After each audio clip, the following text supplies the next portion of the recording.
So welcome to another Thursday Thought. One of the debates that we've been having at Jendamark is a ultra flexible agile production line actually something a customer would want in reality?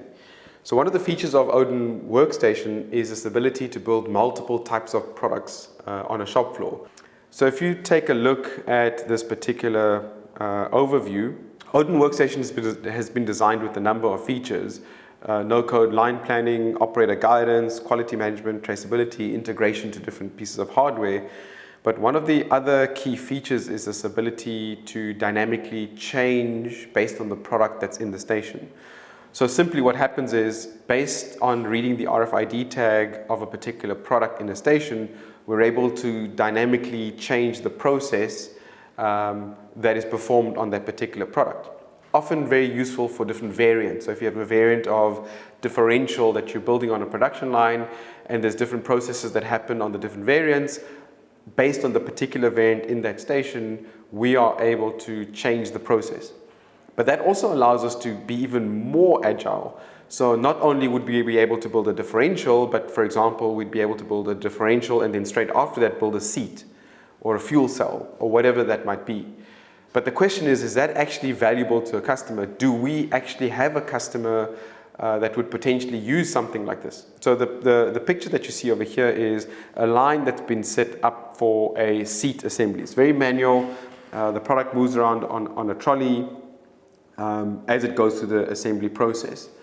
And in theory, what we're able to do is actually build the seat on the morning shift, and on the day shift, build a fuel cell, for example.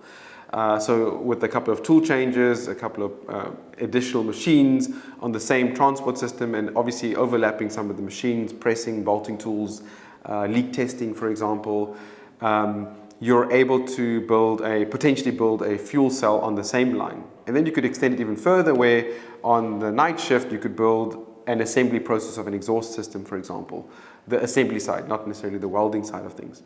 But the theory is possible.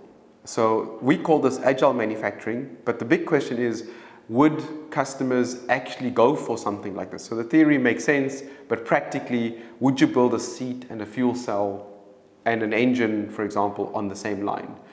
We do have one customer that has actually adopted this. They're a industrialization company that helps startups develop their industrialization processes of a product. So we have a production line right now that builds a medical device, a BiPAP, as well as a locomotive control unit, all on the same production line.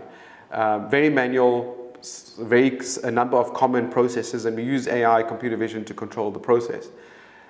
However, that is a low volume production scenario. Do you think that there's opportunities to extend this to the broader market and really introduce agile manufacturing for multiple products? I'd love to hear your thoughts.